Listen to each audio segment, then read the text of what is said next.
Smokey, your smirking is not helping you. Smokey the smoke. Smokey the ghost. Yeah. We had one mini version of this whole conversation when we did the listening session in York Studio. Maybe we are live now. That was a session, yeah. What? Okay, damn good. So, Smokey, okay, so let's move into apparently we're live on YouTube. So I'll set the context and then we can get into things. So, first of all, a very good evening to all of you. At least the two of you, and maybe the one person from our team who's also tuned into the live stream at this moment. If others join in, great, we'll celebrate it. Either way, we've decided we're going to have some fun in this conversation. So, we've, in the last 2 months now, finished in our imagination 3 seasons of lawyers, artists, and others talk law, love, and equity. This is a series of conversations, or civic conversations, which are inspired by love for beauty and love for wisdom. We think most of the media that we consume has neither the curiosity, wonder, or acceptance that we need to be able to thrive collectively, and that's a pity. The only way to sort of fix that in our imagination, at least, is to take charge of that ourselves, and make it our responsibility to enjoy our freedom more than anything else.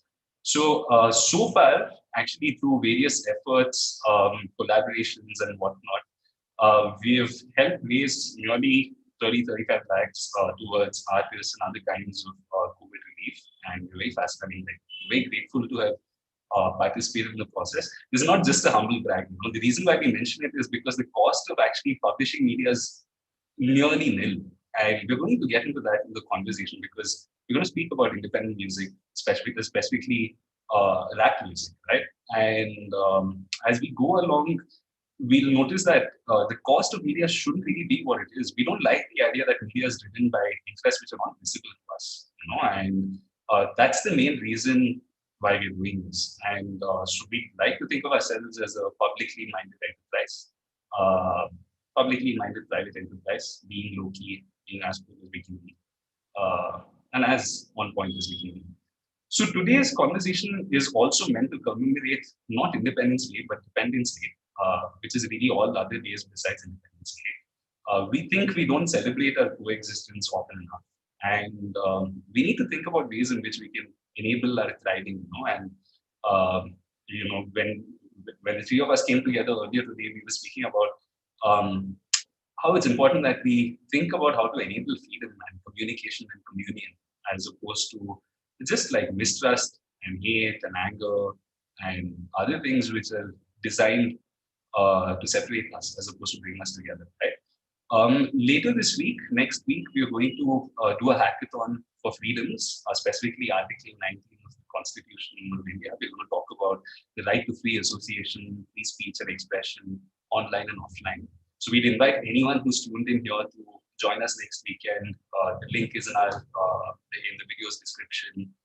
We want everyone to have some participation in the making of the law, right? And Poornima, you and I have spoken about this before, the idea that we lawyers think we have a monopoly over meaning making and governance. That's a real pity, right? Like the best lawyers are purveyors of wisdom and discretion. And I feel not enough of us make an effort to convey the possibilities of law that can be freeing. I wish we signed more contracts which are enabling of freedom as opposed to thinking only about the ways in which we bind ourselves to someone else. And the best contracts, the most successful contracts, are the ones who enable and disable as equally as possible. But we live in a country where we have interesting continuities and discontinuities in the history of the freedom of speech and the right to free speech and expression. Some of this has become very visibly, I was about to say riveting and dramatic, but also unfortunate in many ways. And we saw that most recently with the Supreme Court's judgment holding Prashant Bhushan in contempt for speaking against the court itself, right? And this really makes us wonder what it means to be able to be critical in this day and age, And the best vehicle I have learned to be critical and to be cool is that. And that's why we have a ghost here, not Casper. This is not friendly ghost. This one is all smoke and mirrors. Most of the time he's Smokey Mysore. He's a scientist, biotech inventor, and he works on that. And he's enabled the scene in many beautiful ways over the years. Smokey and I met many years ago, and once before we hosted a session called the Brown Rap, chronicling the creation and the rise of Indian hip hop. Covering the first decade between, I'd say, like Smokey, roughly between 2006 and 2012 or 15, right? We did 10 years or so of the first the We advent almost of Indian rap. we almost did 2017, Yeah, 18, like with some of the things. Like, yeah, that's true. yeah. It was a So recent session. And we have Poornima Hatti. Poornima, thank you so much for agreeing to be here with us. It's very open-minded of you to even participate in the conversation because most of the time I've seen you participating in technical conversations about hard laws, and but all the conversations you and I have had in person have only been soft. So this is going to be an interesting mix, I feel, of like hard law and soft humanity. And I can't think of a better person than you to join us today. So it's very nice of you to make the time. Poornima is a very successful Thank you. author, Thanks, Beth. very famous and internationally renowned. And don't be surprised by her beguiling smile. There's much more to it, and more cleverness than Smokey and I by ourselves can handle today. That said, so welcome to this evening's conversation. I feel like that's enough of my voice for now. And let's start with the first question that we love asking everyone who turns up here, right? We ask you guys to introduce yourself without talking about what you do or where you're from. We have the next 1.5 hours to talk about it. We'll dig deep into it as we go along. But Smokey, I want to start with you. So you're a ghost, so you don't do stuff, you don't say stuff. So how do you introduce yourself at parties?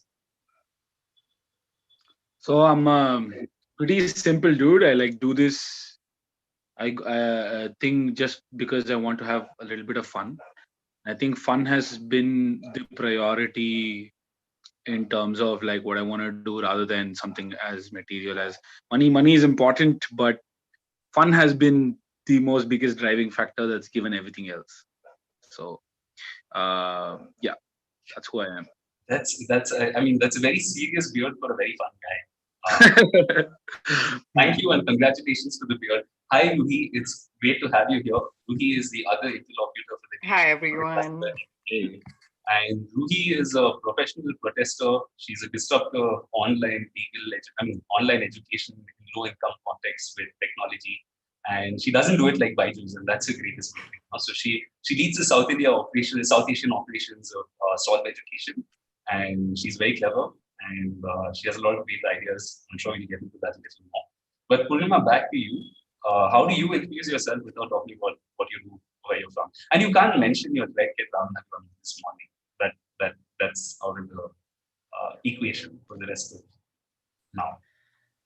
So I'm actually sort of the diametric opposite of Smokey. I don't say I'm fun and most people think of me as a very serious person, so there must be some truths to it.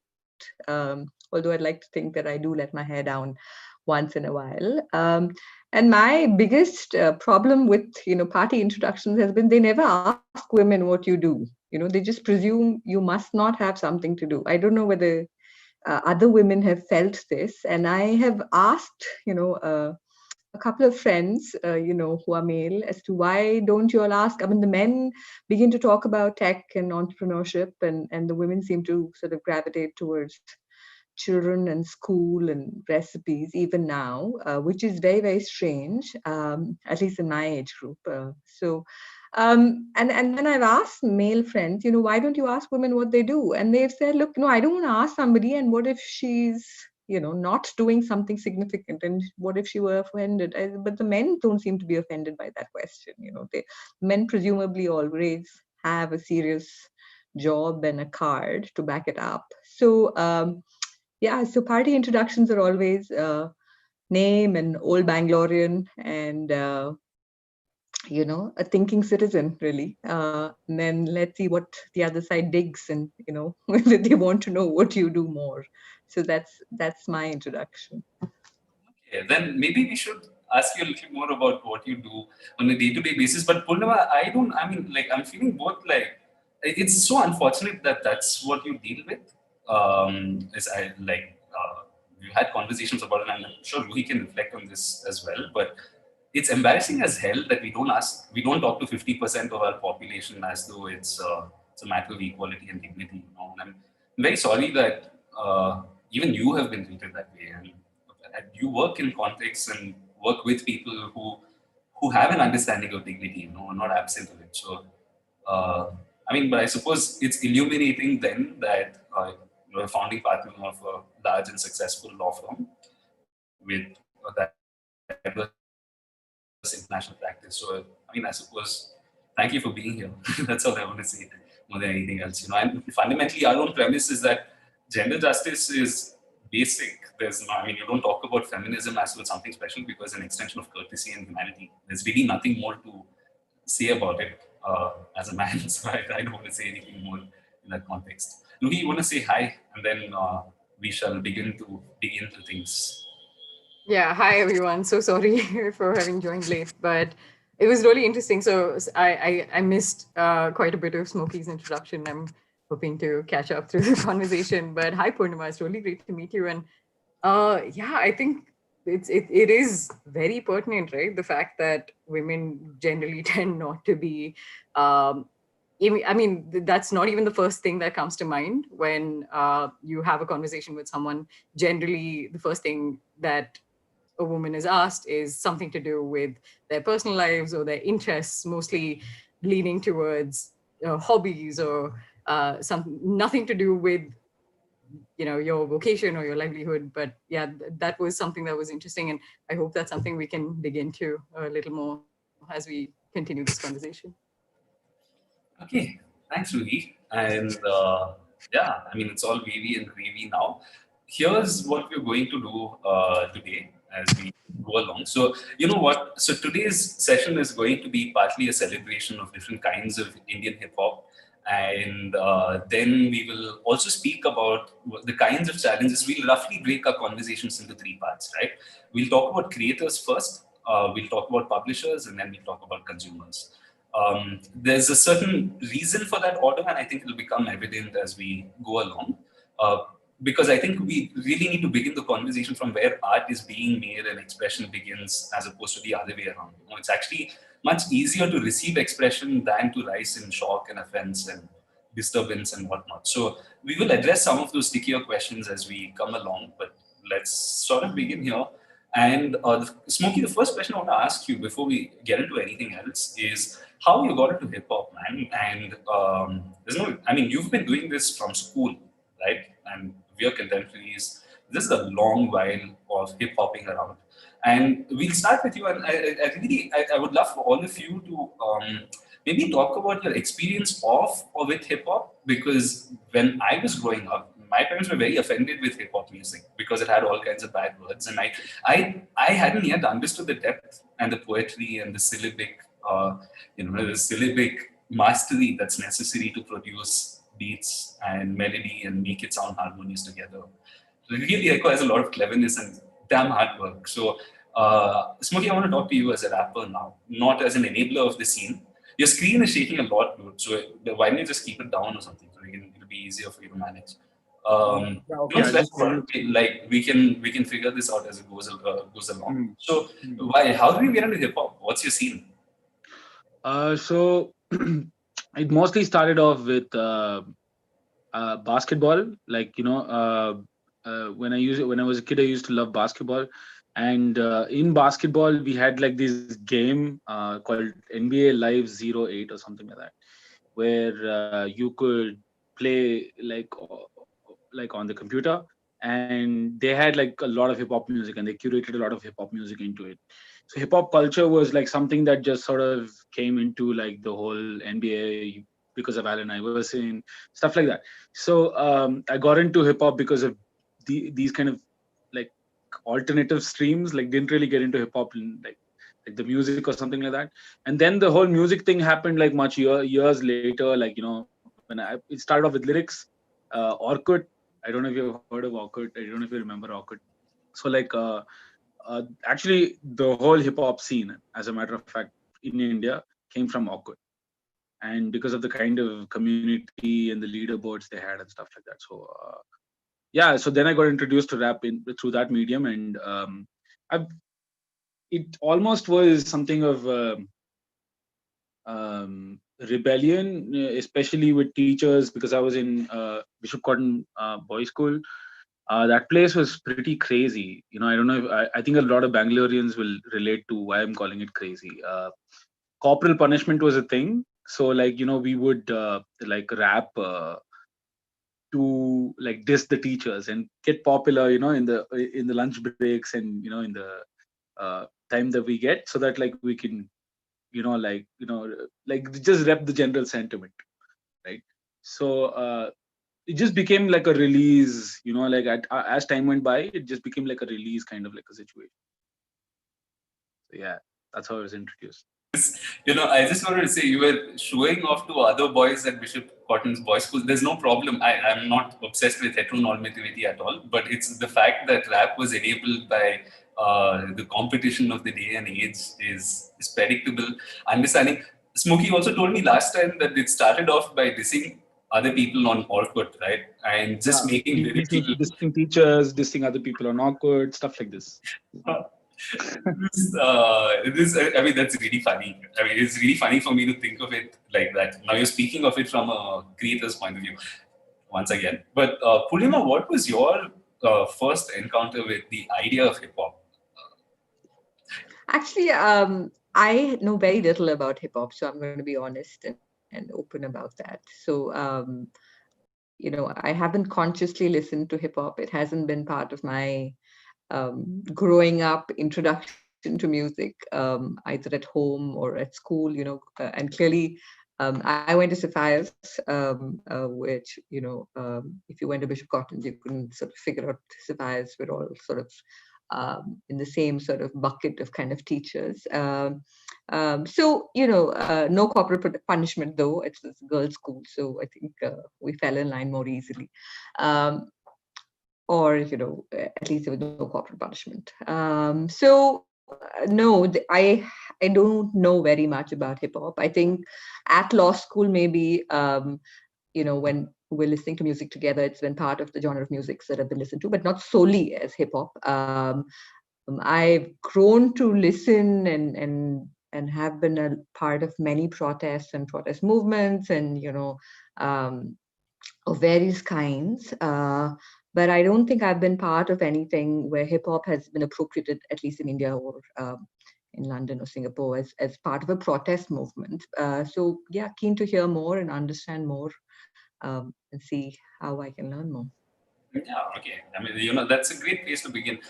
Ruhi, your experience with hip hop, because I feel like we started speaking around, I mean, either just after we started speaking or just before we realized that the Just Learning team generally is into hip hop and connected over like Kendrick Lamar and Damn, Pulitzer Prize winning album.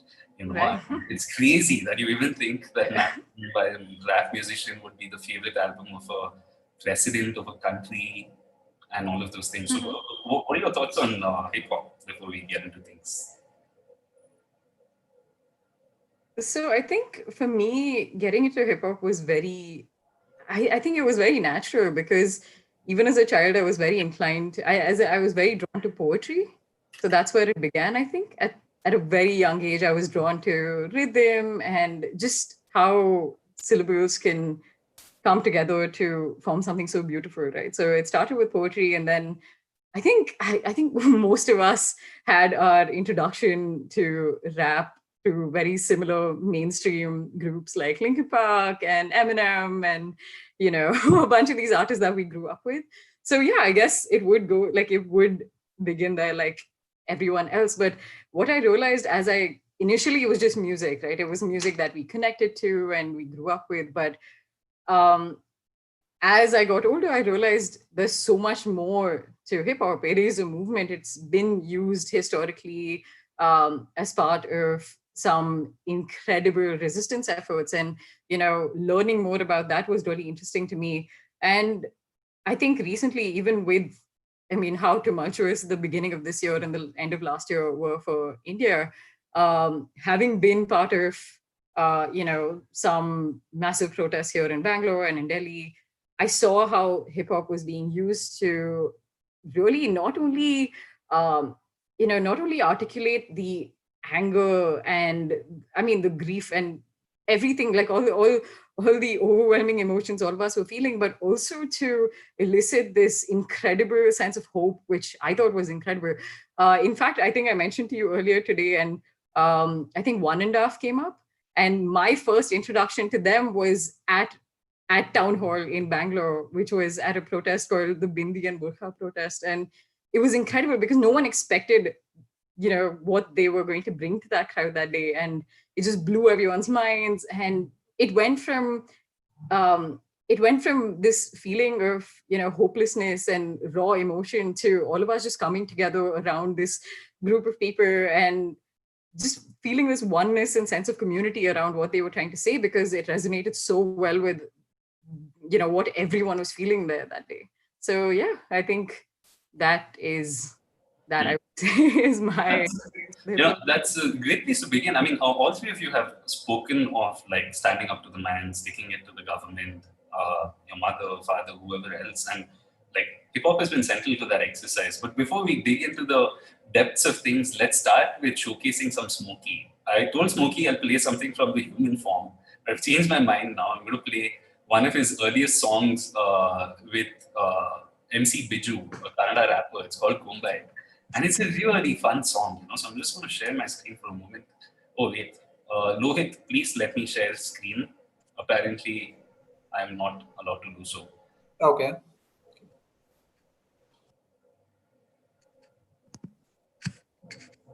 Tell me when we're good to go.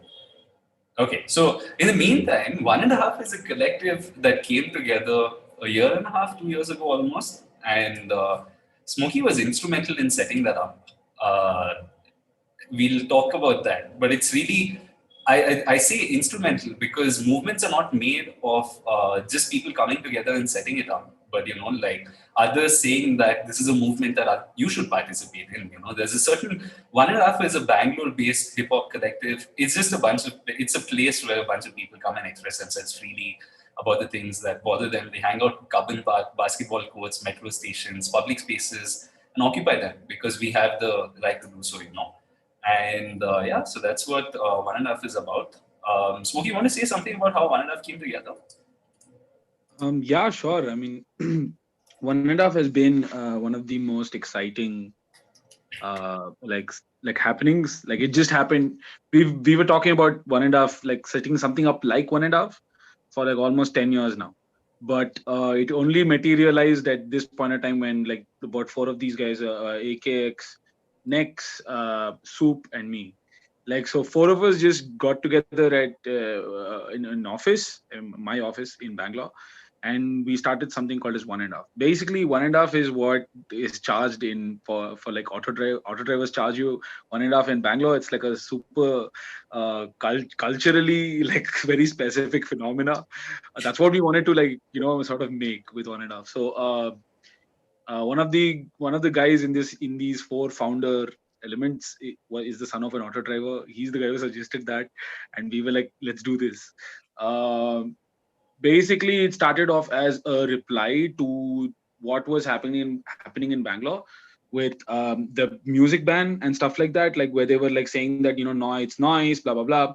So when we would go out on the road, it wouldn't be noise if we rapped, right? Because it's like talking, because that's what they call it, right? Like they're like, it's talking. So we were like, we're just talking, and we would go and we would cipher in. Can I? Yeah. Anyway, we would cipher in like MG Road, Indranagar, basketball court, different places. That's it's One and a Half. Finally, Meter Mere One and a Half is also famous. Sorry, I just cut out. Okay, so let's see how our video is doing. Apparently, nothing can be detected, but we'll see if you're doomed or there's some hope of saving ourselves. Tell me if the sound is off.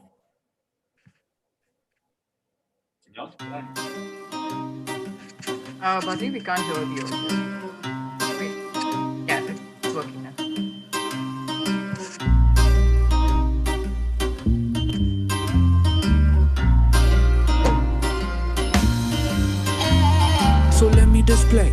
Exhibit A, life is a movie, he scripted a play, but why not?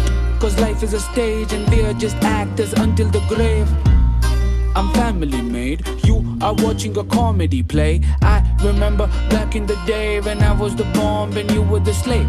I got slapped over my head, my mom wasn't there, so I sang in my head, Gombe, someday. Family love is one way, this happens every Monday. I just say this every Sunday. Happy birthday, let me hear everyone say Gombe, a Gombe, wala ke Gombe, liruba Gombe, ase Gombe, we Gombe, you Gombe, she Gombe, ase. A Gombe, wala ke Gombe, liruba Gombe, ase Gombe, we Gombe, you Gombe, she Gombe, ase. Illa il halavarige sambandha seveyo adrushta. ಎಲ್ಲ ಇಲ್ ಬಲ್ಲೋರಿಗೆ ಕಾಣೋದೆಲ್ಲ ಬರೀ ವಿಚಿತ್ರ. Made ready ಇದ್ರೆ ready ಮೇಡು, ನಿನ್ನ ತಲೆ ಕಲೆ ಬಲೆಯ ಬೀಡು. ಕಡಿಮೆ ಮಾಡು ಜೀವನದ ಸ್ಪೀಡು, ನಿನ್ನಗೋಸ್ಕರ ನೀ ಸಮಯ ನೀಡು. ಇಲ್ವೇ ನಿಂಗ್ ಯಾರು ಬಯಸೋಕೆ, ಜೋಪಾನ ಹಾಡೋಕೆ, ಸೋಬಾನ ಹಚ್ಚೋಕೆ, ಲೋಬಾನ ಮರ್ಸೋಕೆ, ಲೋಕನ ತಲೆ ಕೆಡ್ಸ್ಕೋಬೇಡ. ಟಿವಿ ನೋಡು ಜರ್ಗಿಸಿ ಸೋಫಾನ. ಇಲ್ಲಿಗ ಗಮನಿಸಿ, ಸಂಸಾರ ನಥಿಂಗ್ ಬಟ್ ತಲೆ ಬಿಸಿ. ಮಾಡ್ಕೊಳ್ದೆ ಕಸಿ ವಿಸಿ, ಸಪ್ತ ಸ್ವರದಲ್ಲಿ ಪಯಣಿಸಿ. ಗೊಂಬೆ, ಆ ಗೊಂಬೆ ಒಳಗೆ ಗೊಂಬೆ ಇರುವ ಗೊಂಬೆ ಆಸೆ ಗೊಂಬೆ, ವಿ ಗೊಂಬೆ, ಯು ಗೊಂಬೆ, ಶಿ ಗೊಂಬೆ ಆಸೆ. ಆ ಗೊಂಬೆ ಒಳಗೆ ಗೊಂಬೆ ಇರುವ ಗೊಂಬೆ ಆಸೆ ಗೊಂಬೆ, ವಿ ಗೊಂಬೆ, ಯು ಗೊಂಬೆ, ಶಿ ಗೊಂಬೆ ಆಸೆ.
I am very, very fond of this song. And funnily enough, it's come out exactly 3 years before today. And Yeah. What a great coincidence, to be like listening to it right now. Poornima, can I ask you how you felt about that, like musically? No, it's totally cool. I mean, very, very, my son came in because he clearly thought I'm doing something fun as opposed to my regular conversation with, serious suit and tie folk. Yeah, and then he was intrigued that it was also a Kannada song, and I'm Kannadiga, and so very, very interesting, and not at all, about the sort of more mainstream rap or hip hop that I've heard along the ways, and interesting that he chose the Gombes to talk about, and I also actually did not. name. No, you didn't? actually Okay. did What was not. the context? Why did that come about? So it's a really hilarious story. So I come from a very Brahmin neighborhood. I mean, I'm a Brahmin. I come from a really Brahmin place. So I come from Rajajinagar. So the next area is Malleshwaram, and Malleshwaram has all of these Seva Sadhana and like these talking very Bangalore, right? You would Yeah. very much understand it. Ravindra Kalakshetra, these kind of places, right? Like were areas where like I would see like a lot of musicians contribute to theater. All right. So I met with this theater crew and I wanted to do music for them. So they said, okay, we have this play called Matryoshka, which is basically about like a doll and a doll and a doll. So they wanted to like sort of like do like something about in the play, like using hip hop.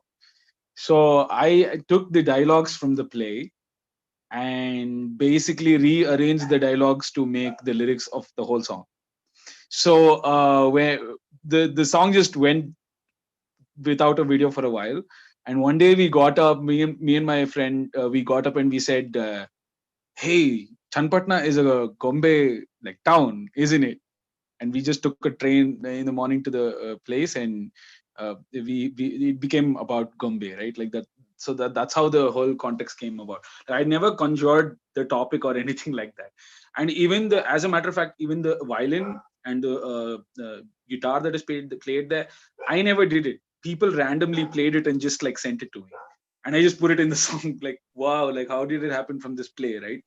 So it was kind of like that kind of a origin to it. And do you have a lot of Kannada rap? I know I'm conscious I'm taking over Badri's role here. But Yeah. No, listen, you must, Poornima, because I actually, sorry, Smokey, I didn't mean to interrupt you, and we'll just come back to you. I just wanted to say, Poornima, like, fundamentally, rap is so low production. You need nothing to make music, You need nothing to be clever and send out a message. You need a brain, and that's about it. And you need the hustle, And the connection that Smokey was talking about between hip hop and basketball in the US is very old. Like even now, one of my favorite artists, JID, with the Greenville label, a song that I really like is called Westbrook, which is about Russell Westbrook. The song is titled Westbrook. For a basketball player to have himself called out on a really great artist's song is a moment of great pride. And so hip hop has always been about pride before privilege, And the circumstances where it's come in have always enabled that pride more and more, at least in my interpretation of it.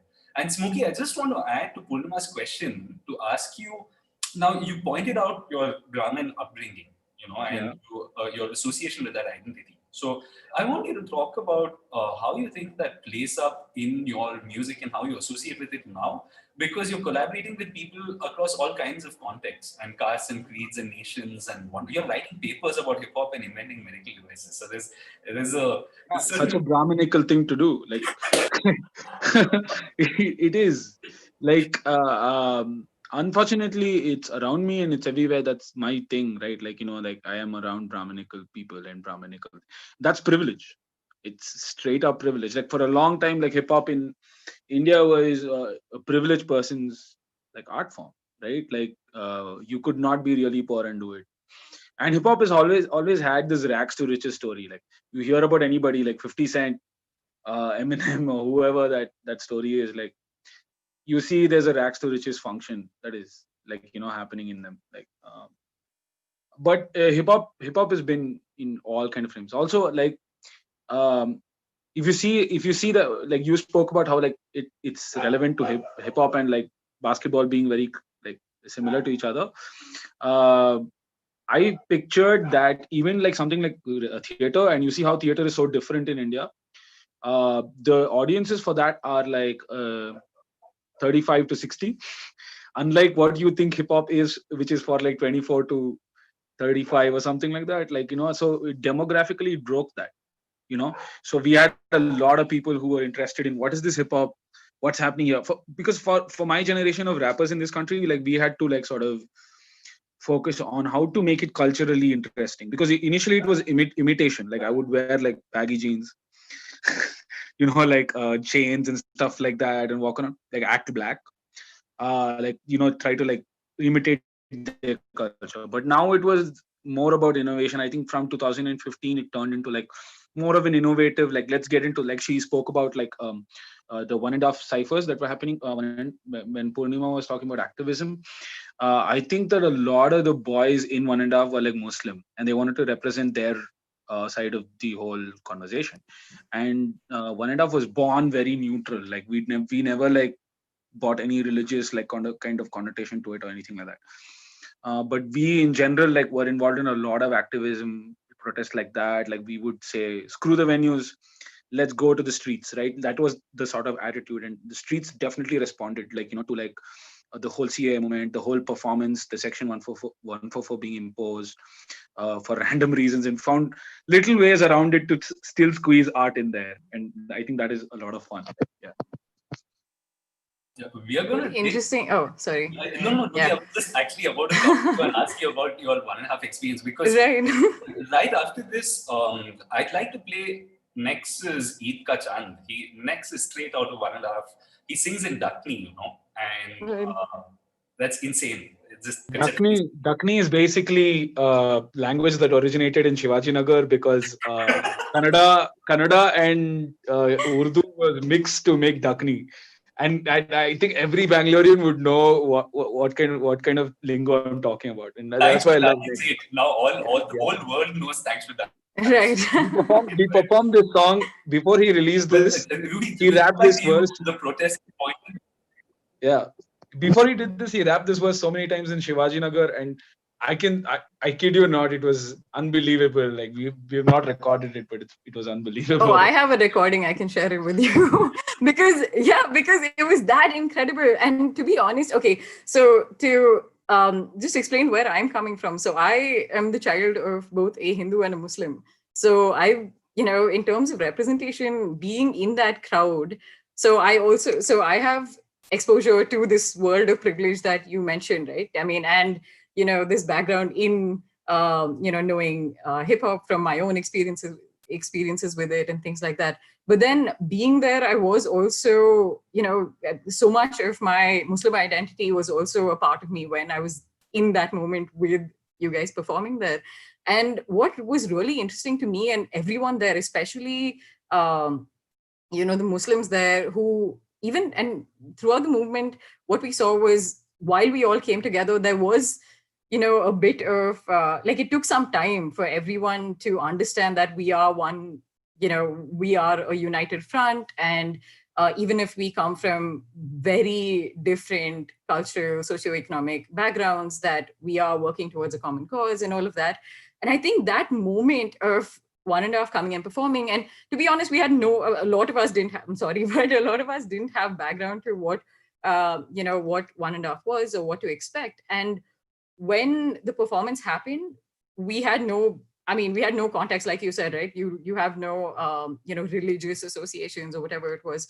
But after the first performance, I think the person who was performing mentioned that they were Muslim, and that sort of blew everyone's minds. And also, the fact that Dakni was used, it felt like representation. And I saw so many people who, who would generally come to these protests, who were quite reserved, would stay with their own groups, open up a little bit and speak to people around them, because everyone was sharing in this moment of joy and oneness, which was really, really beautiful. So thank you so much for making that happen. But also, I think, it was a great moment of unity. And that was mainly what I wanted to mention. And also the support that you guys put behind your Muslim performers was incredible, because there was, we hadn't really seen that sort of support at that point. This was very early on in that movement. That sort of support for some sort of creative outlet. Most of the creative performances we saw were from more privileged groups and from very different, more privileged perspectives. So to see someone come there and say, I'm a Muslim, I'm representing, I am part of what this movement is about, and I'm supported by my, by this group that from such different backgrounds, but everyone's here supporting this movement and us as a whole. So I think that was really, really beautiful, and thank you so much for that. Hey, thanks. Yeah. I'm very happy to be fangirling with at least one other person. It's good that we're getting to this. Poornima, right after this, we'll do this clip, and then we'd love to hear from you, because you were involved with helping so many people out during CAA from a legal perspective, right? It'll be really wonderful to hear from you about Section 144, where it comes from, because most people know Section 144 as a thing that happens. We actually don't know what it's about, why it exists, why we have to have a state of emergency where people can't come together. What's the logic behind these things? So it'd be nice for you to come to that. We'll just enjoy next for about 3 to 5 minutes. We'll see how he draws us in. It's really not in our hands once I press play, So I'm going to press play now.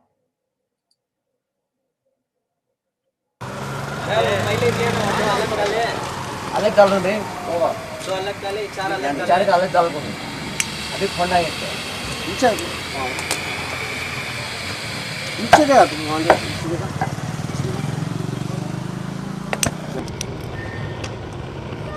मेरे है शिकारी माँ बनाई रसोई मैं पनघट पे भरूं पानी जब तक मैं बनूं रानी ये पनघट मैं पनघट पे भरूं पानी जब तक ना बनूं रानी लाडीले बाबा का बिगड़ा हुआ बेटा मोम का फिकरा लोहा मेरा सीधे उल्टे का मसिक्का धोखा देना अगली छोड़ो हाथी जिंदा होगा मेरे अंदर एक बाग भाई तेरा शेर खान जंगल से भाग गला दबाने में असगर के बाप उछली नहीं है क्या भी कंबल से हाथ संभल रे छाट बोले को थे सो भी थक्या बना सोले को थे सो भी खाली दिमाग चोदले को थे सो भी अब बोल रे छाट छोड़ लेना सो भी 16 से बनने का राफर था खाब बस जीते कर रहा नेक्स्ट पीस में हारने है इसने क्या भी क्या डरना साहब शुरू करे इसने जीत के चीज ये भारी भरकम सबको आती पसंद वो पसंद सरमी हमा की कसम 100 मार को एक बात खत्म आता गफलत में करते नहीं क्या भी जतन खाली चमन दिखते कंट्री बना बहुत क्या भी घमंड नहीं मैं शर्मिला था सोच मिलने जख्म हम को हल्दी लगा को सीधा सीखा सब कुछ चित्री बना को कटरा से उठको मैं अबरान तक आया खदमा से उठको मैं खबरान तक आया कचरा समझ को गिनना आती थी जिनको अब झगड़ा के झुको इन तगड़ा कमाया भाई तगड़ा कमाया मैं रिश्ते बनाया जज्बा बताया मैं किससे बनाया जबड़ा हलाया मुंह को फेंका काम पूरा नक्शा पलटाना 5-6 में बताया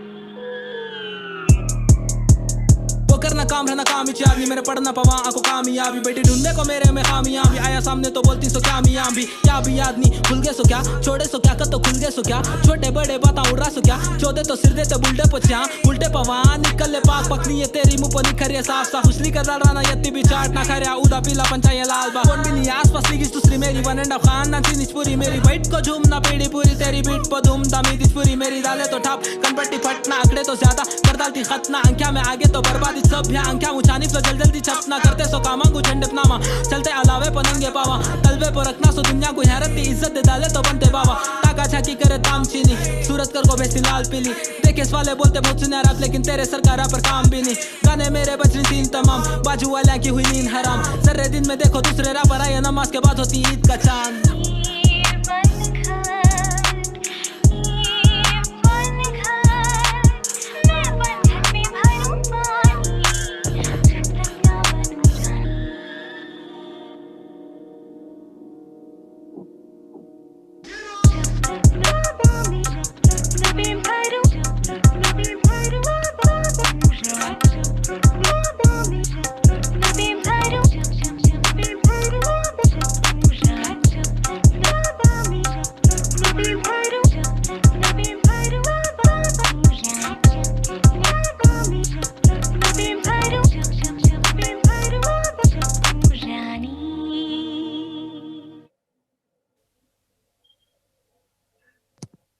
Can I just say how nice it was to see all those places again that I haven't seen for months because of lockdown?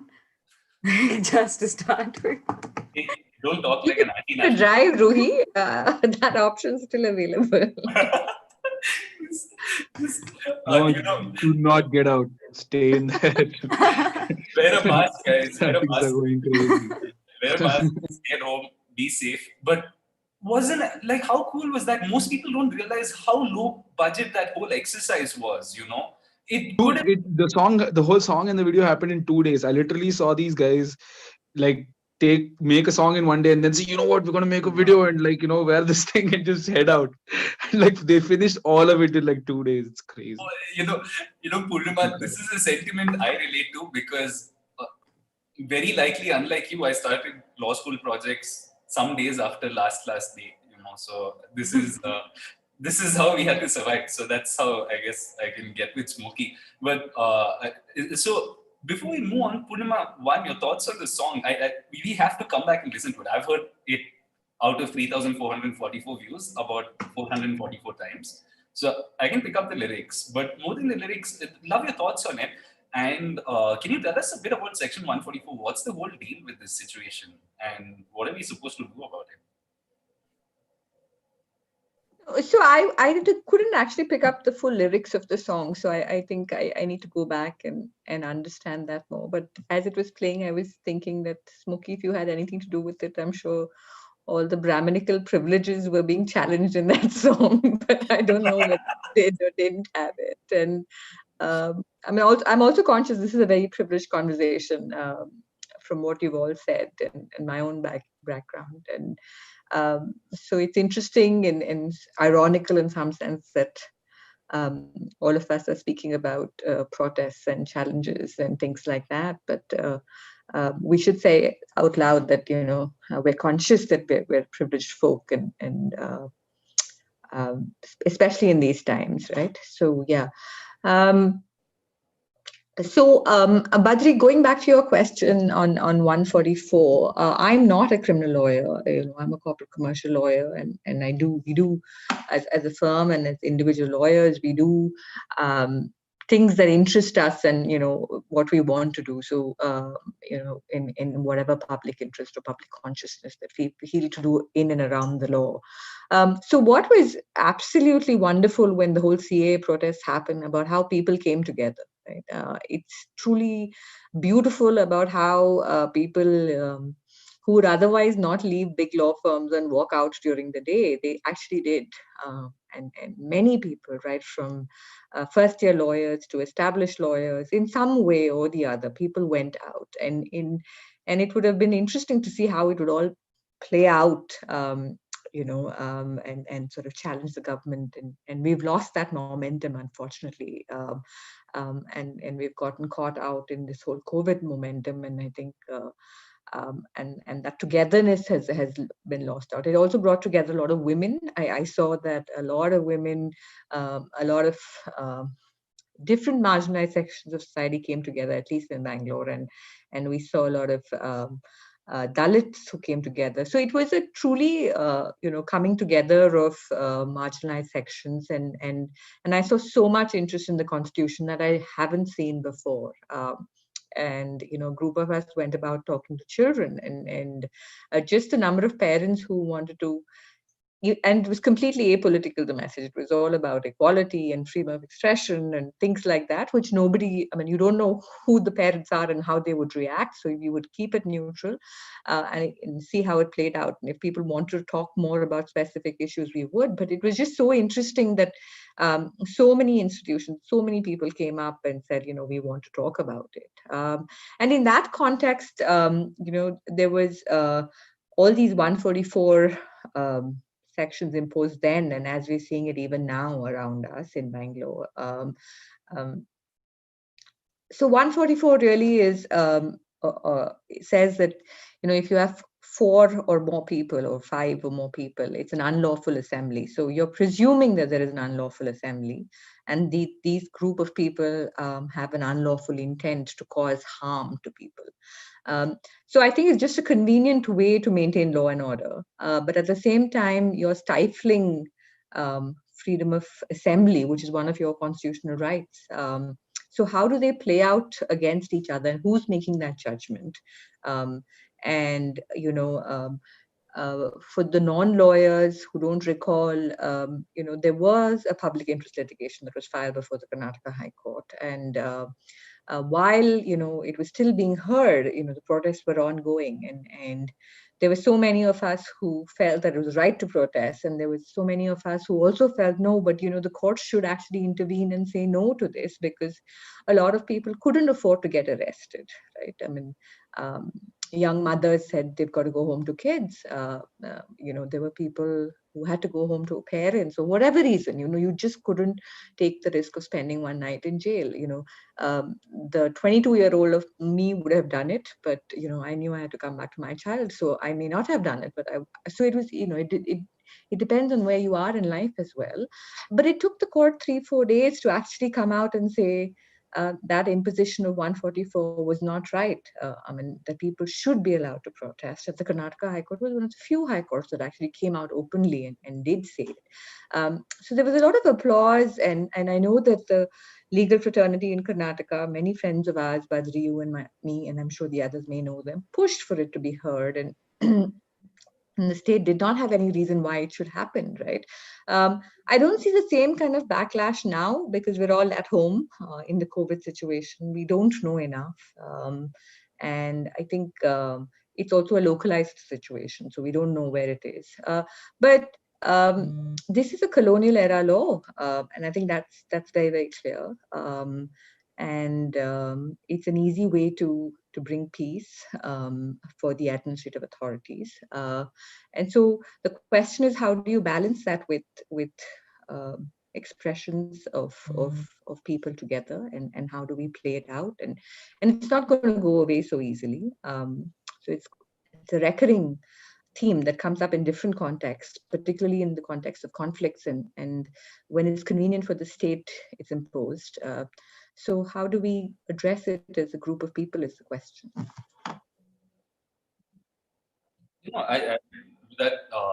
Thanks to that intervention, Poornima. I just wanted to say one or two things.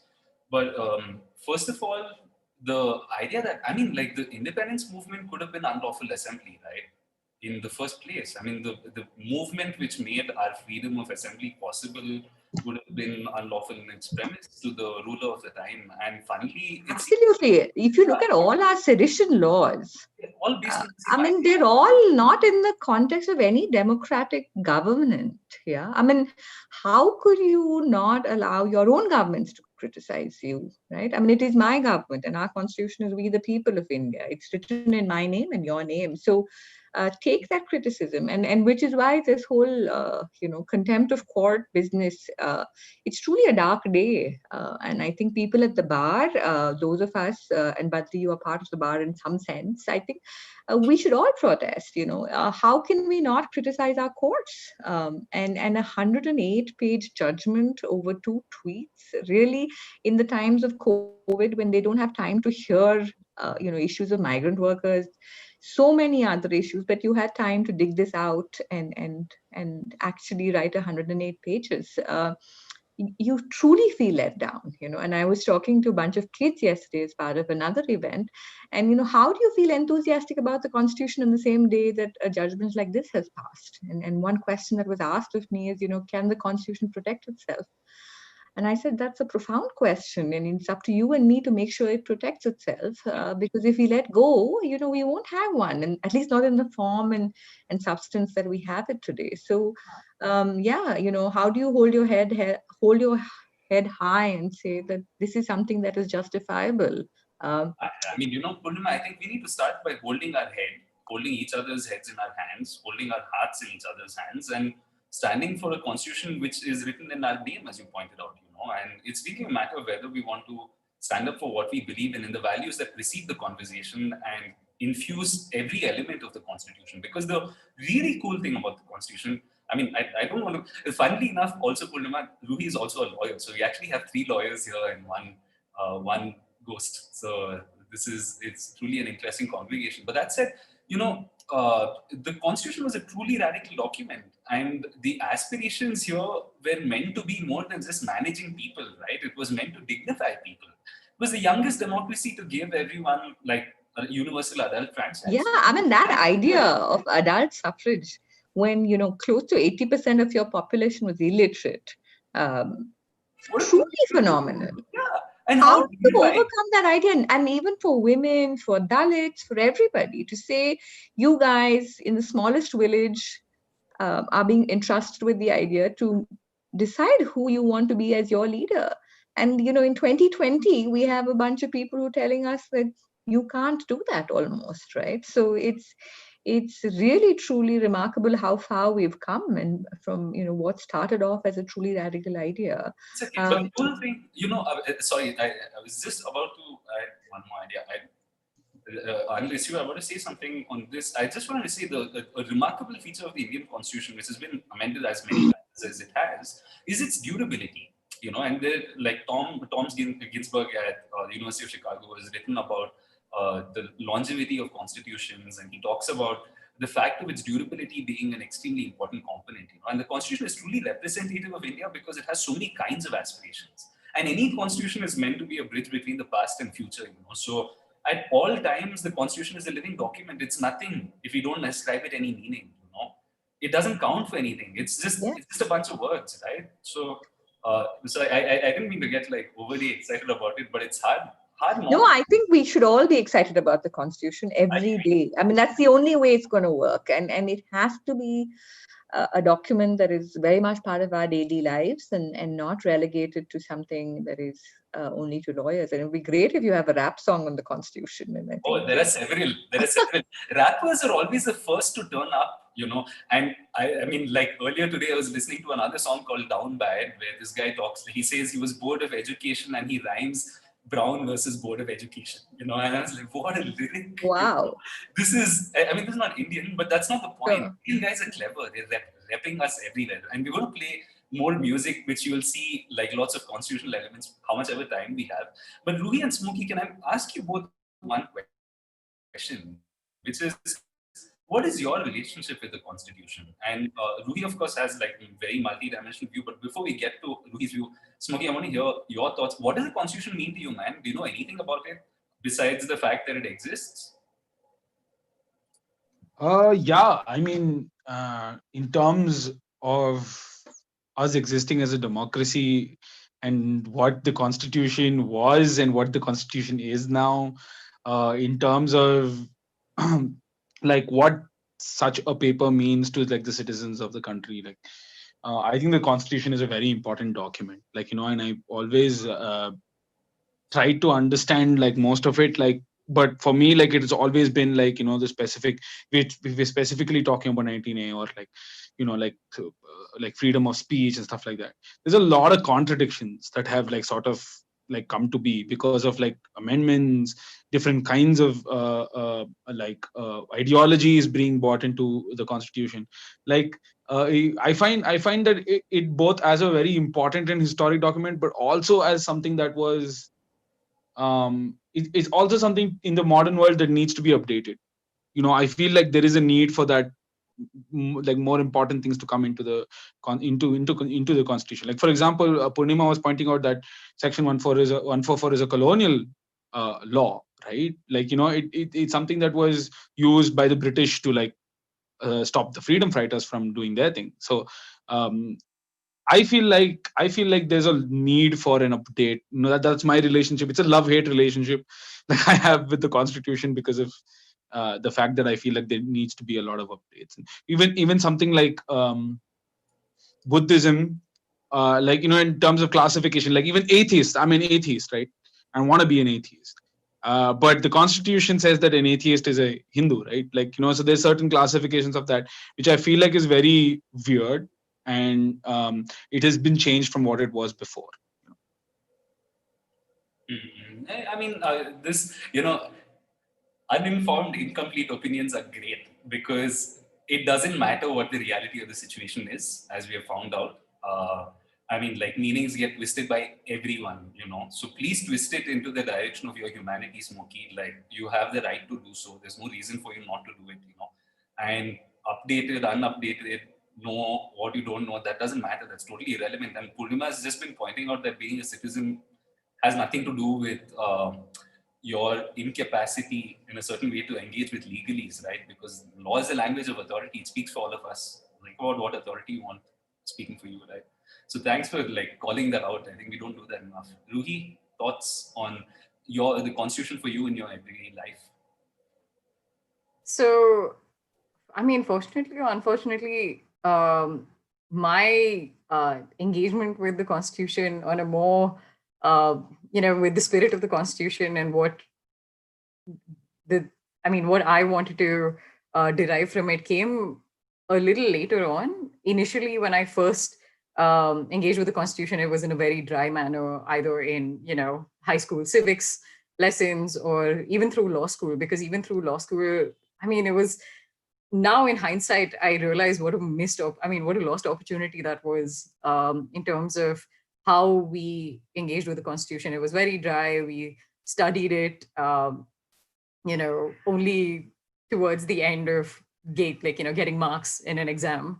And yeah, we didn't really, and I also didn't have the chance to really, really dig in deep and understand what it means, what the Constitution means in a larger sense in the spirit of it in terms of how it affects us on a day-to-day basis. Of course, I knew it all theoretically, but it wasn't until I started, scrutinizing social issues and dissecting them and seeing how it is that we as individual citizens are protected against certain injustices. What are the basic rights that each one of us has to be able to live with freedom and dignity in this country, in relation to certain issues that, I only started engaging with, I mean, to be honest, towards like the end of law school or maybe after even.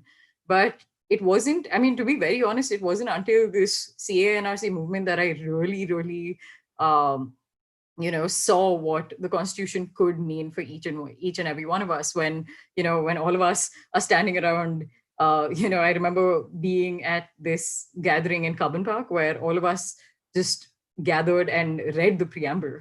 And it was something as simple as that. And for someone who, and most non-lawyers, right? All of us lawyers have interacted with the Constitution in a very, very different way compared to most people who are non-lawyers. And to see everyone gather together, read the preamble, and truly feel what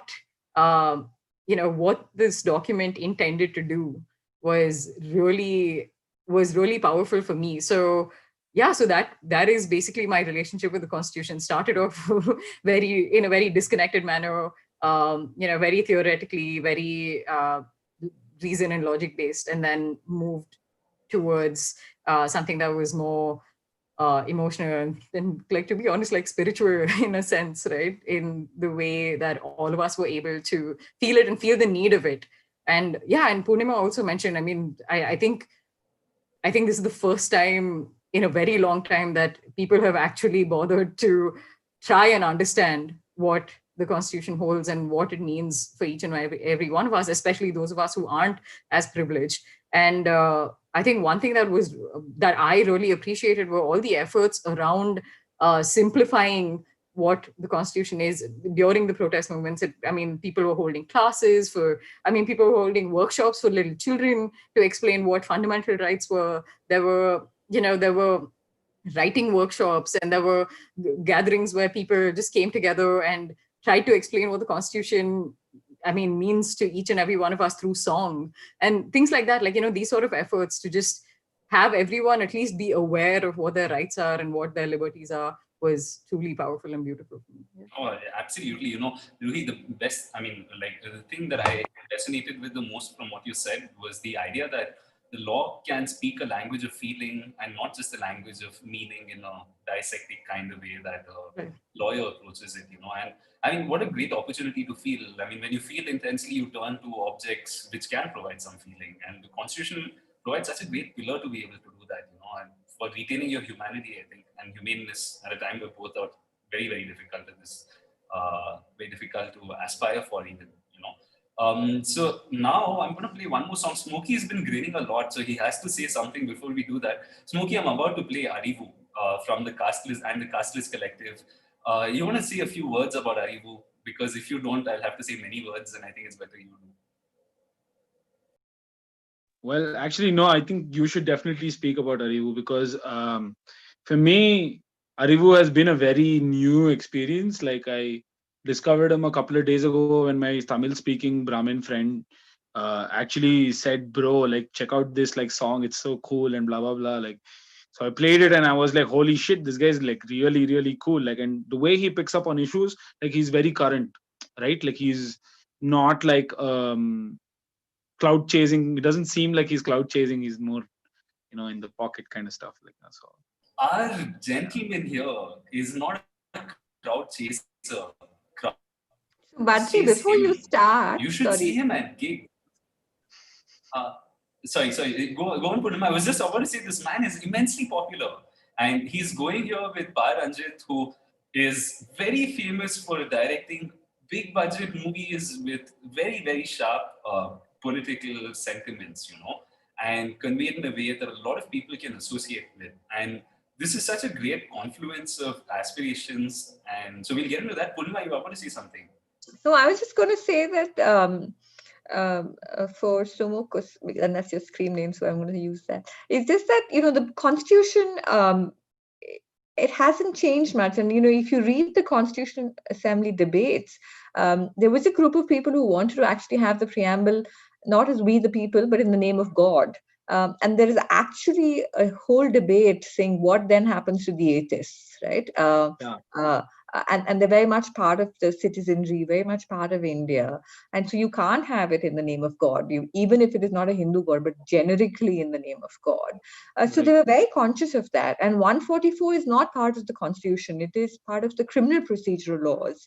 And a lot of our existing laws are colonial, even the Contract Act, or the IPC, and things like that. So the Constitution as an idea doesn't really buy into this in so many ways. So I think it still remains. It's the judgments that are different, how you interpret the Constitution, and that's the whole idea of a living document, right? It has to make sense. And if you spoke about gay rights in 1947, it would be completely different. And when the American Constitution came in, there was no way that Black activists or women or anybody else would be treated equal. So it's an evolving idea of equality. It's an evolving idea of equalness. So I think it's truly a dynamic document, and it doesn't need to change the text, but we have to interpret it in the idea of where and how we live. Right. I just want to ask one question. So they say that the version of the Constitution that we have compared to what is in America, right? And specifically focusing on the freedom of speech aspect of it, right? So is the Indian freedom of speech part of the Constitution state that it is not absolute? Is that true? No, is that the first? All rights are not absolute, right? I can't do something at the risk of you, right? So simply put, my right to anything shouldn't be at your cost or anybody else's cost. So there's sort of a reasonableness that comes in. So that therein lies the interpretation. What is reasonable? What can one say? And how do you say that this is okay, but this is not okay? And then they look to the reasonable man in society, and they do say reasonable man.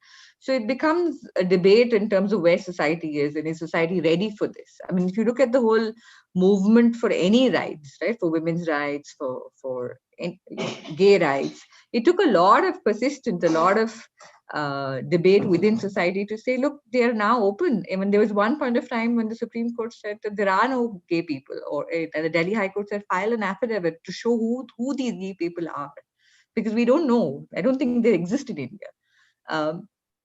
It was just like that because people were afraid to be openly gay, right?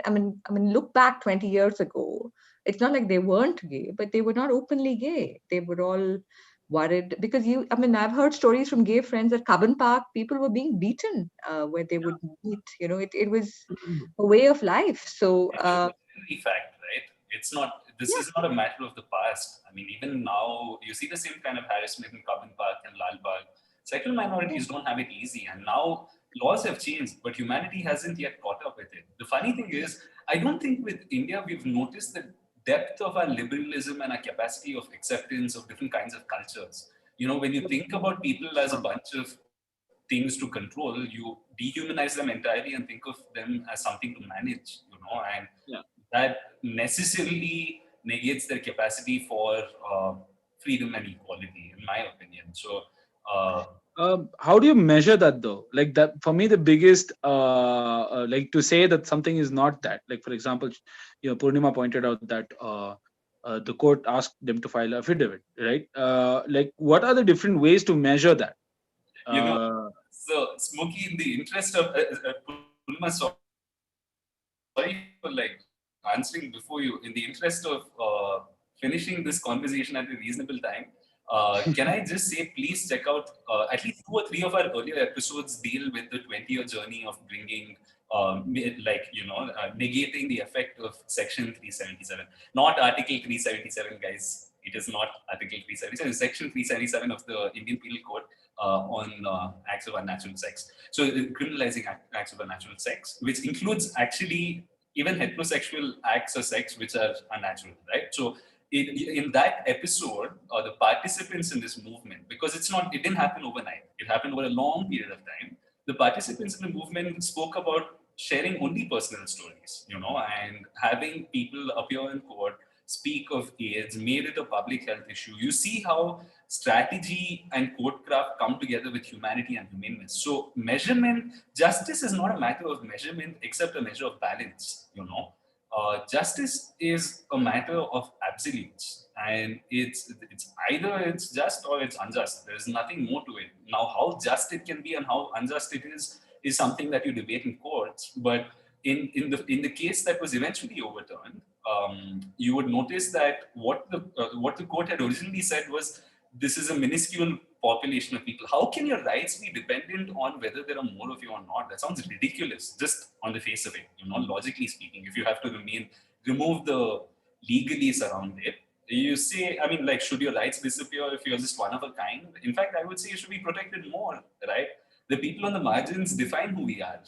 They define who we can be and what we can aspire to, whether it's margins of equality, margins of access, and now COVID is such a great opportunity to remember that. All the people who are protesting against the CAA and RC, a large majority of them, labor class, people without proper documents, are the ones who've kept us alive right now. I really hope that puts us in a place in our imagination of what it means to treat someone with dignity, and I just, Smokey, I'm sorry for answering on Poornima's behalf, but let's just, because we have about maybe about 15 minutes, and I want to play 2 songs at least. So we'll just try to do that and then come back to the conversation. I'll play Arivu, and Smokey, I'm going to play Dopedelics because that's another tam boy in Maharashtra singing in Marathi and Tamil and English, So, and it's about police violence. It's India's NWA moment, so to say. But anyway, that's not the point here. We'll play Arivu and then I'll play Dopedelics, and then we can go into our conversation. Smokey, we are getting a lot of DMs for you to rap, man. So we know you're bringing out an album. You're shaking your head. So please contemplate this idea. Even if you speak to us and pontificate and preach, it would be most welcome. Otherwise, we'll just have to play tracks by you instead, which is also good. There's no problem. Yeah. So for now, let me play. Poornima, do you want to add to that answer though? How do you measure justice? Is justice something you think we should measure? Well, I would say no, but it's a long conversation. So let's listen to the music. Okay. Yeah, let us.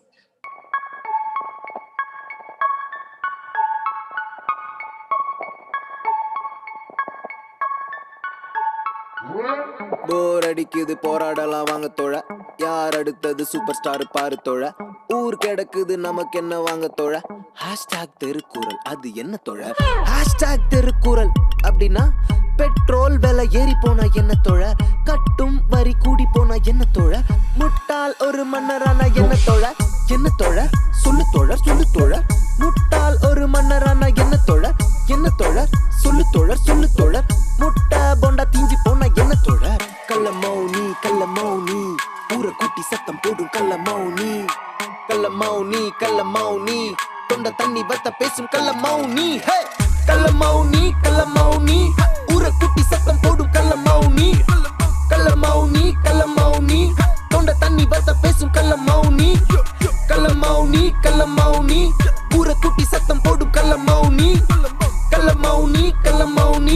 தொண்ட தண்ணி வத்த பேசும் கள்ள மௌனி நாடே ஒரு குப்பை என்று சொல்லு தோழா பிளாஸ்டிக் பைல குப்பை எல்லாம் கொட்டு தோழா கார்ப்பரேட் என்ன கண்டபடி திட்டு தோழா ஆன் சைட் வந்த பல்ல காட்டி நில்லு தோழா எப்ப நடந்தாலும் அப்பவே நீ சொல்லு மீட்டு தப்ப நடந்தவன் தலை மேல நாலு கொட்டு ஹை கோர்ட் ஆகுது மக்கிராவது சொன்னா கூட ஐ எம் சாரி சொல்லி நைஸா நீ தப்பிச்சோட கட் அவுட்டுக்கு அண்ட பால கொட்டு தம்பி நெக்ஸ்ட் ரவுண்ட் ஒரு குத்து பாட்டு உண்டு தம்பி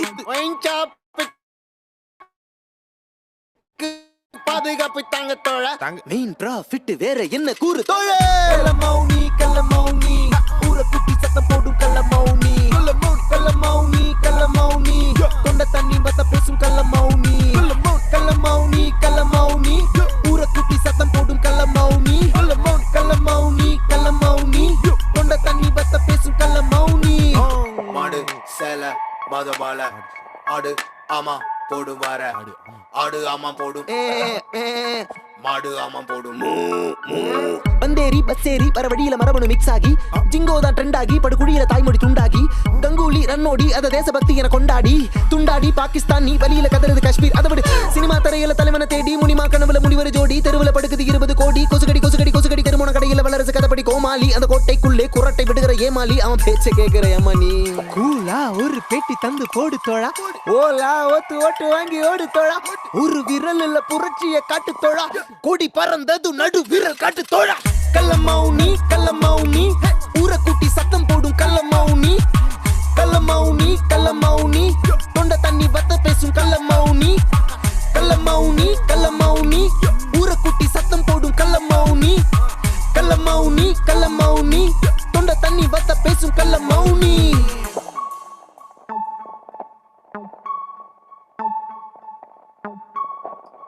That was 3 minutes, guys. That was 3 minutes. That's all I want to say about it. I can listen to that forever. Poornima,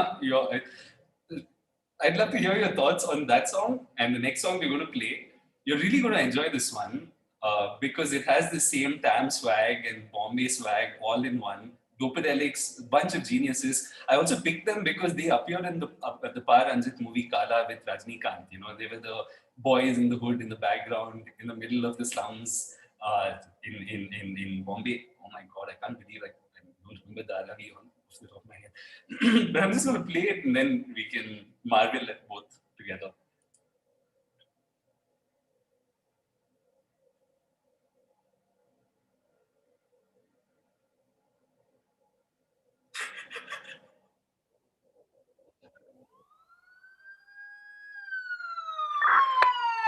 hello control room मधून बोलतोय. कंपाऊंड तिथं 2 पोरं पकडल्याची खबर आली आहे तिकडं. फुकत होते काय तोंडे लवकर जावा तिकडं. पोरांना पकडून आणा ताबडतोब. डिमांड मध्ये घ्या त्यांना कळतं का. लवकरात लवकर आलं पाहिजे तुम्ही. चल गाडी काढ. Mapul cops!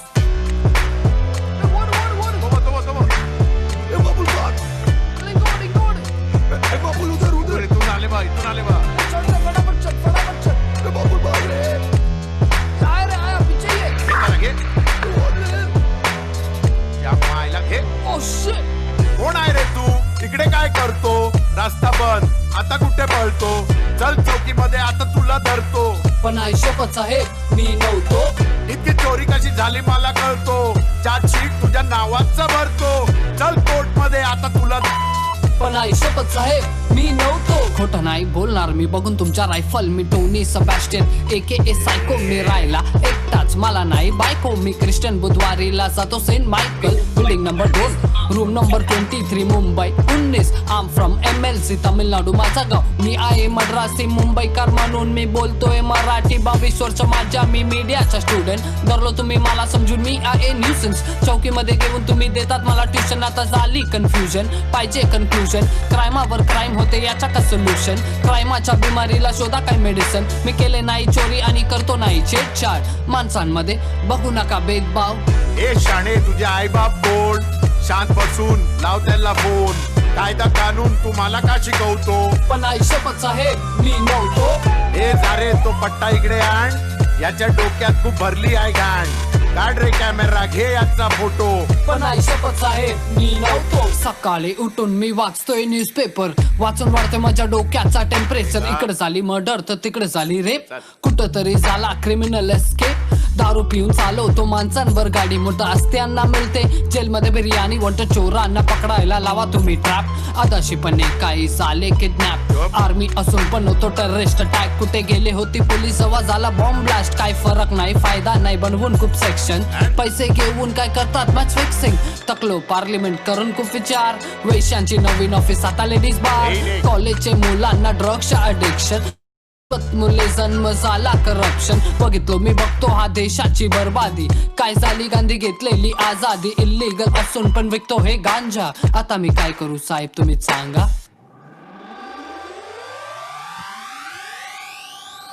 Yellow puppy in the சொல்ற இந்த காப்பு கையில விளக்கு போட்டு நமக்கு வைக்க போற ஆப்பு झिपऱ्या मद्रासी मध्ये काय बोलतो अम्मा सत्यमा साहेब मी नव्हतो लंच पडको पुढे इल्ला मपुल कासे पाऊत उडरा रात लावा आग परा शॉक काढ रे पिस्तूल आता याला ठोकतो पण आई शपथ साहेब मी नव्हतो साहेब तुमच्या मेहनतीला मान आहे पण काय लोकांमुळे तुमचं नाव गाण झाले खरं कोण आहे आणि कोण आहे खोटं काय काय माणसांना हा फरक दिसत नाही उत्सवात संकटात जीव धोक्यात घालून ठेवता तुम्ही पूर्ण लोक सांभाळून रक्षा करता करता शहीद झाले खूप या सर्व पोलिसांना माझा salute.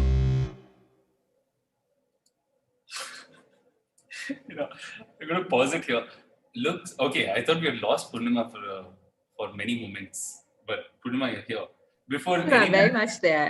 I was just better video quality if my videos off. So. Nice. Okay. So, what did you think? What did you think we will do the needful after you've had the first and last one? No, so I think the second one first was, I mean, to a lot of people, the law are the cops, right? I mean, that's their everyday interaction with the cops and they're who the law is. Because everybody doesn't really end up going to courts or meet a lawyer or know anything about the Constitution. So the cops are their sort of daily representation of who the law is. So it's interesting that, hip hop is appropriate. Even when the cops are speaking, they're speaking in hip hop. So it's interesting if you look at it like you've appropriated the state, you've appropriated the law. And it's beautiful that, you're looking at it from that perspective. So I think that was great because he spoke the same language, although I don't understand Marathi, they were still rapping together. So I think that was interesting and that they could bring it together.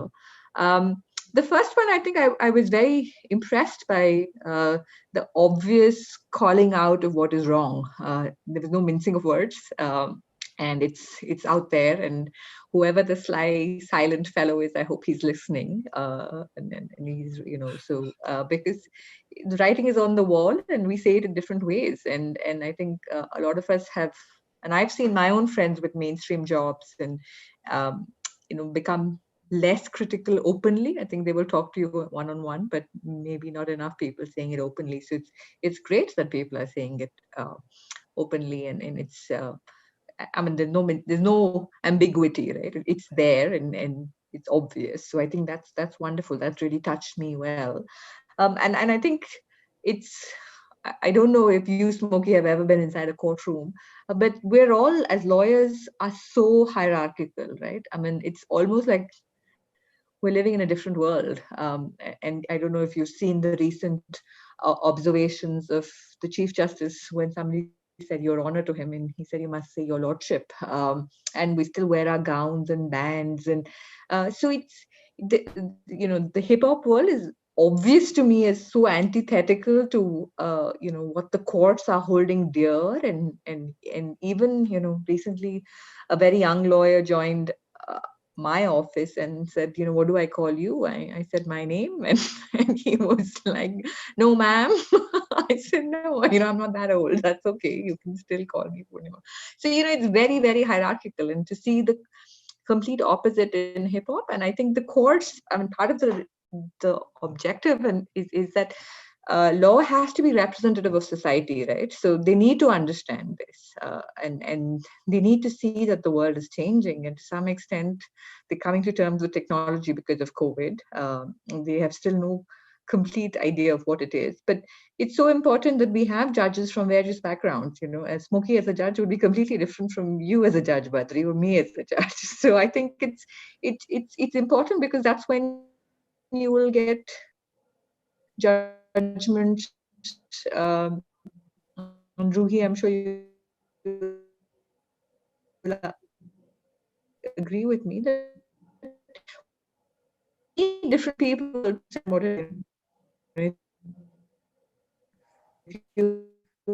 have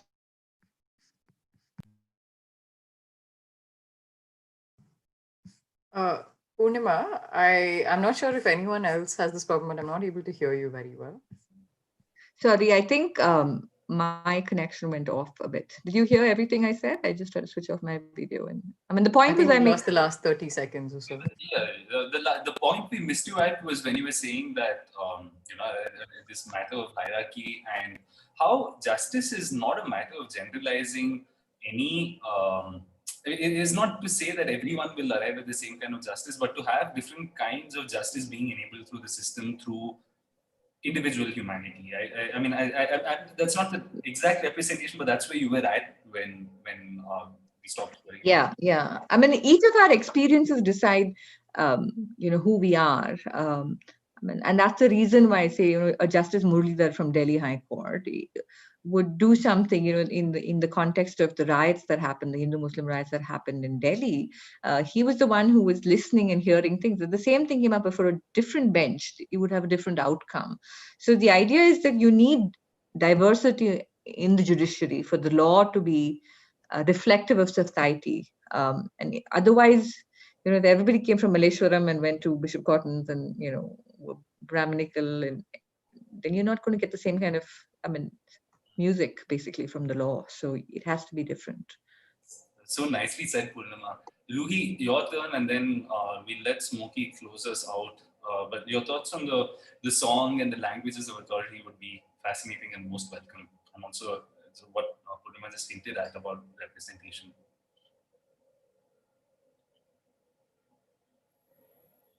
Ruhi, now you have frozen. So I think what I like to know what the second song was saying. I mean, it sounded. Sorry, I think my connection's a bit unstable. Can you hear me now?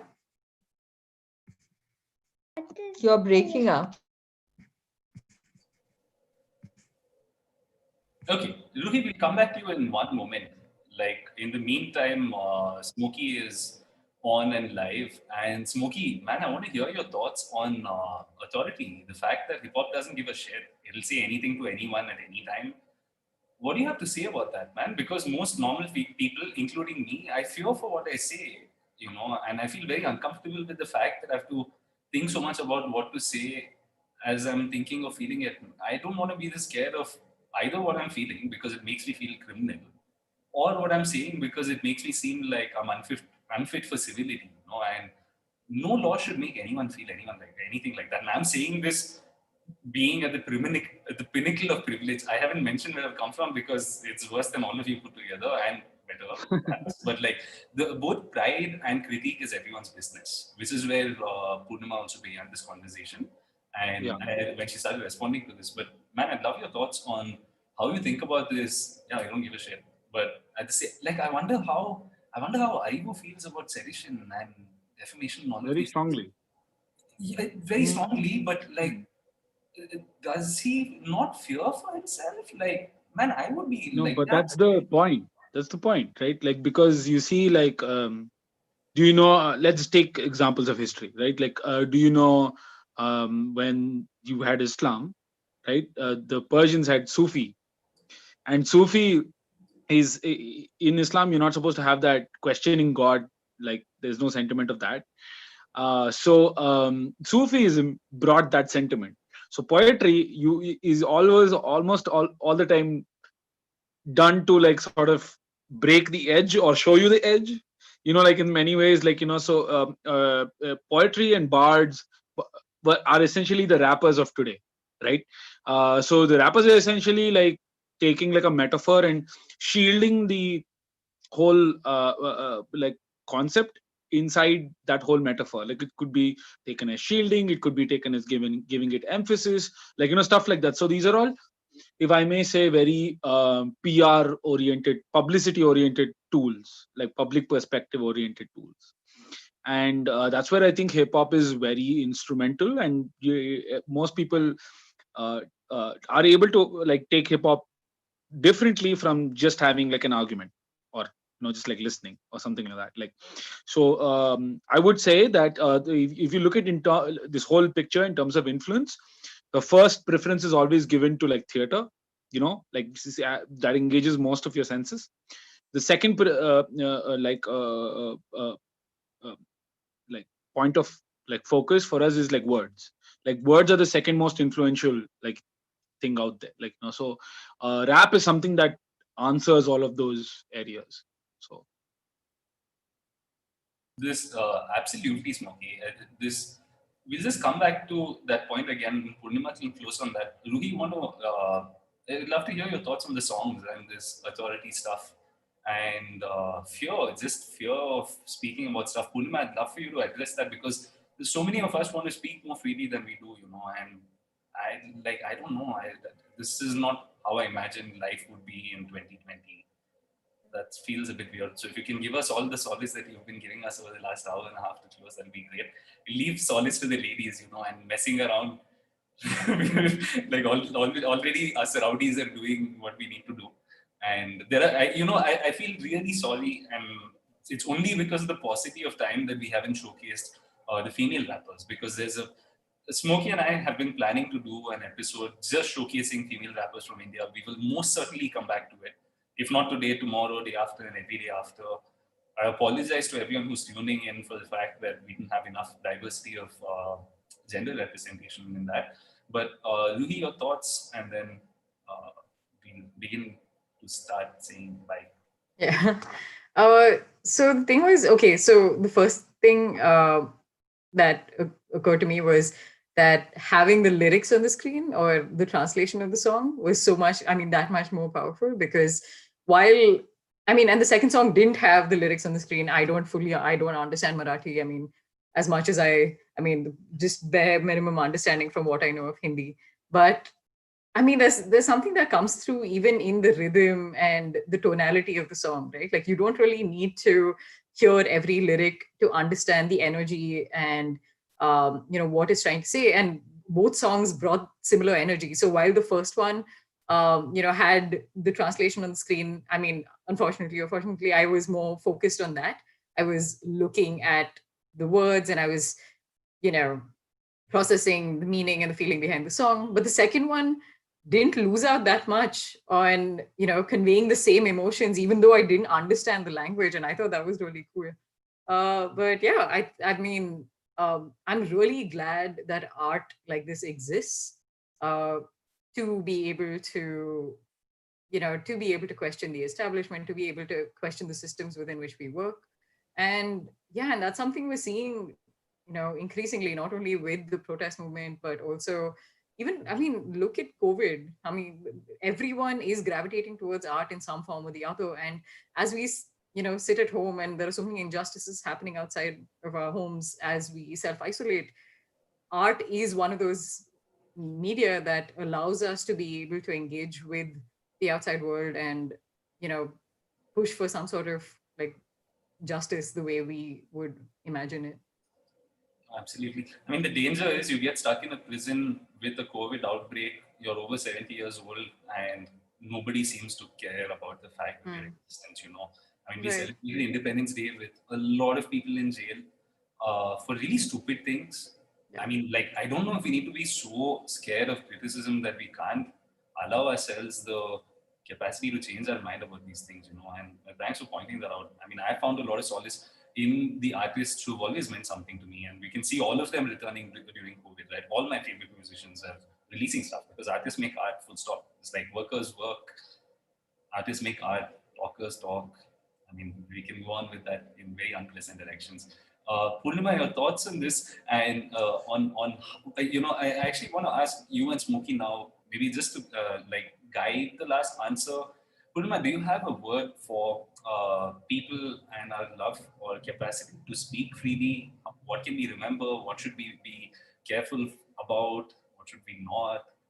And Smokey, to you, I need to ask you, man, how do you hope lawyers would engage with artists, and in enabling your freedom as opposed to disabling it?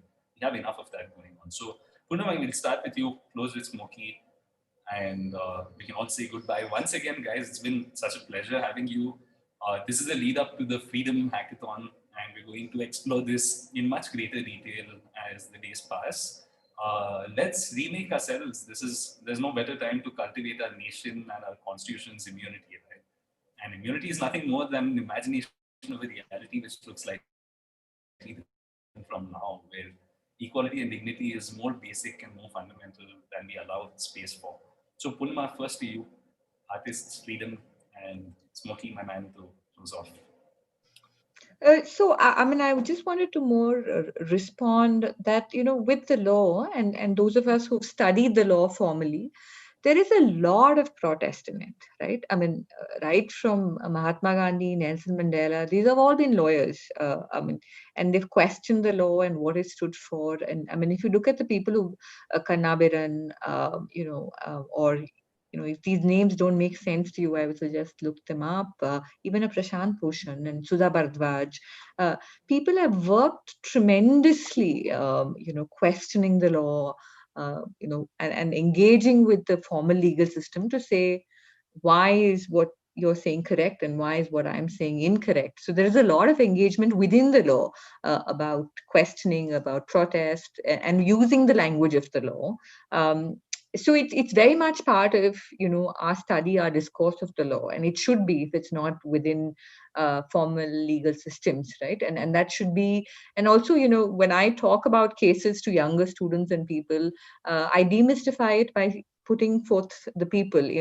Who is MC Mehta? Who is Hussein Ara Khatun? Who are these people? Who's Olga Tellis?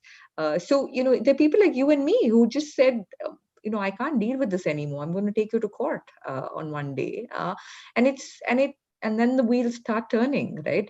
But you've got to be before the right judge. And that's my earlier point of diversity. Otherwise, we'll be like what the Supreme Court is doing right now. So that's not what you want to be.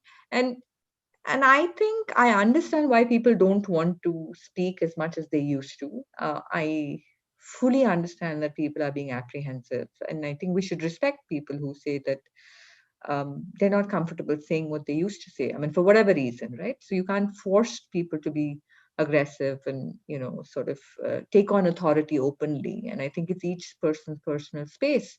Having said that, there's nothing that comes in the way of those of us who want to challenge and talk about challenge. But what is scary is, you've always seen the court stand, and particularly for practicing lawyers and people like me who were within the mainstream of the law and loved the law, you always thought the courts would back you, right? And somehow that feeling is getting eroded away. And you're seeing it not once, but you see a pattern emerging. Then you're wondering, are you just going to disappear one day and nobody will know where you went? And sometimes I think that's possible.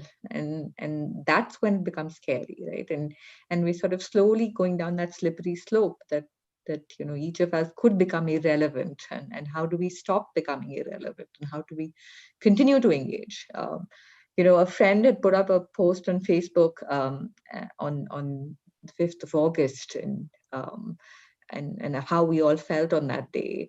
And I know this is a deeply polarizing sort of event that happened. But I just felt that I couldn't talk to anybody. I was stuck at home in my daily life, and I had to cater to clients and review contracts and attend a court hearing. It just seemed like another day. If it were not for COVID, we would be out at town hall. Maybe we would be talking about it in different ways. We would be engaging. And we did pretty much a call like this, 8 of us, and said, we are so deeply uncomfortable with what is happening. But the fact that we could speak with each other helped. So I think the conversation helps, and this has been a great conversation. And I said to Badri, I'm flying in blind, and I'm a very structured person, so I'm not sure, what's going to come off this. But it touches you, and I think you help engage and take it to the next space. And so it's important to at least have conversations. Thank you. That's that's what we've ever needed. Maybe like you talk to each other, you can figure stuff out. That's why they don't want you to talk to each other. That's why they don't want you to assemble. What other reason could there be? Art has the telepathic effect, right? And we're so lucky to be unified under the noble aspirations of art. And I think that's why everyone aspires to be an artist and scientific in their method. There's no artist who's not scientific in their method. But that said, Smokey, my man, what's your hope for lawyers and the law as you say? I think that I mostly engage with the law in terms of like what I do, right? Like, in terms of like from the perspective of what I do. And I feel like in terms of like the copyright law, in terms of media law, I would really want like I would really encourage a lot of lawyers to like actually like get into that like as well, because like that is in a very primitive state. In my country, as compared to like something that's happening in America, where we have reliable sources of revenue for artists and stuff like that to like help them like like figure out how to like use this whole copyright and royalty system.